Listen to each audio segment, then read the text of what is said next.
Tumpukan sampah yang menggunung. Sampah menumpuk di jalanan. Tumpukan sampah plastik mengambang di empang dekat permukiman kawasan Marunda. Penuhi sampah di sepanjang pantai.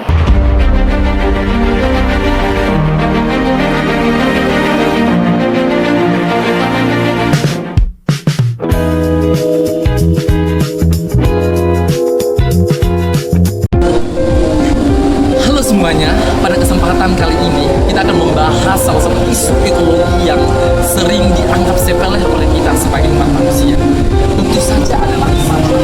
Sampah seringkali kita dijadikan sebagai barang yang tidak berguna, tetapi memiliki dampak yang sangat besar dalam kehidupan kita sehari-hari. Selain mencemari lingkungan sekitar kita, dapat juga menyebabkan bagi kondisi kesehatan kita sebagai umat manusia. Untuk itu di dalam pembahasan video kali ini kita akan tentu saja mengetahui apa dampaknya dan tentu saja bagaimana solusi kita bisa mengolah sampah ini menjadi barang yang berguna. Untuk itu saksikan video ini sampai habis. Sampah yang menumpuk seperti ini berasal dari limbah yang ada dari masyarakat, yang berasal dari makanan, dari plastik, dari minuman, botol sisa minuman, dan juga berbagai jenis sampah lainnya yang masuk dan dibuang secara sembarangan dan kemudian tersangkut dalam got, membuat semakin banyak dan semakin menumpuk.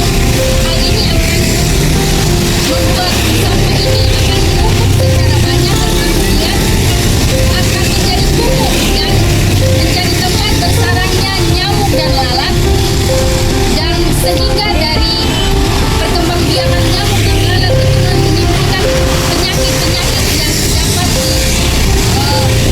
dialami oleh manusia secara keseluruhan bagi kita sebagai manusia.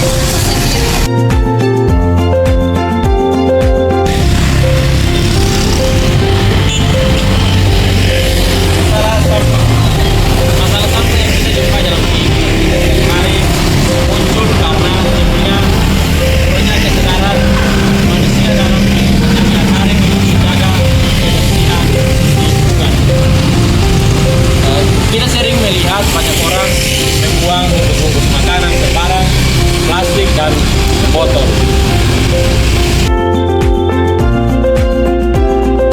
Masalah sampah berdampak buruk bagi kesehatan kita dan lingkungan yang ada di sekitar kita. Sampah yang dibiarkan begitu saja dapat mencemari air sehingga air tersebut dapat digunakan. Contoh realita yang ada sekarang adalah seperti yang di sini, di mana banyak sekali sampah-sampah yang dibiarkan begitu saja mengikuti air, dan dapat kita lihat sampah-sampah yang ada di sini lebih dominan adalah sampah plastik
penggunaan sampah plastik sekali pakai ketika kita pergi berbelanja. Yang kedua, kita juga harus mampu memilah mana sampah anorganik dan sampah organik sebelum membuang sampah. Hal ini membantu dalam pengelolaan sampah selanjutnya. Selain daripada itu, kegiatan membersihkan lingkungan sekitar bersama seluruh masyarakat juga dapat membantu dalam meningkatkan kebersihan di lingkungan sekitar. Hal ini tidak hanya bertujuan untuk membersihkan lingkungan sekitar, tetapi bagaimana hal ini membantu dalam membangun semangat gotong royong dan semangat solidaritas. Dari penjelasan sebelumnya, sudah sangat jelas menunjukkan bahwa sampah merupakan suatu masalah yang serius. Karena sampah menjadi bagian dari pencemaran lingkungan. Namun, kita juga harus melihat dari cara pandang pihak lain terhadap sampah tersebut, seperti para pemulung dan para pengrajin sampah daur ulang. Mereka melihat sampah sebagai suatu peluang untuk meningkatkan perekonomian mereka.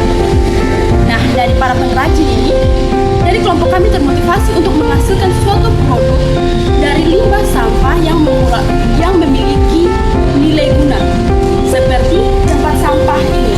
Tempat sampah ini terbuat dari galon yang tidak terpakai. Kemudian ada juga tempat sampah yang kami buat dari botol plastik bekas.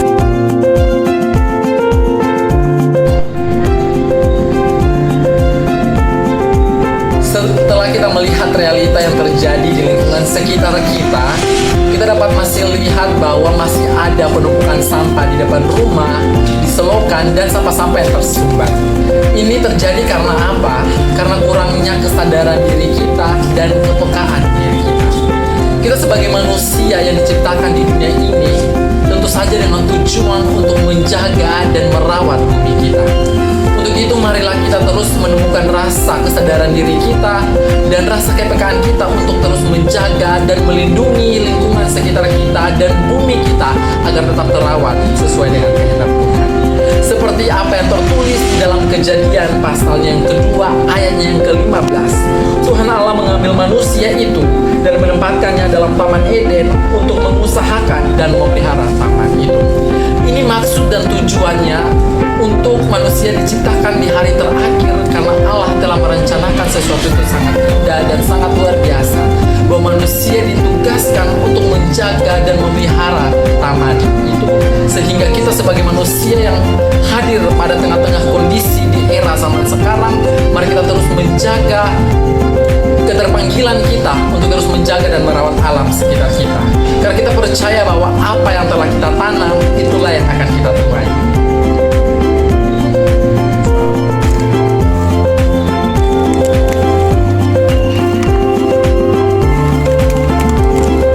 Terus aku yang di belakang.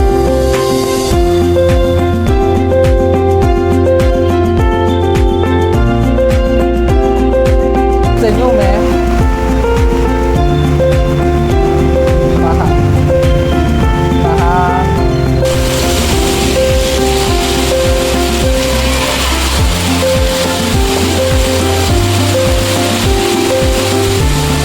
Lihat sini sayang.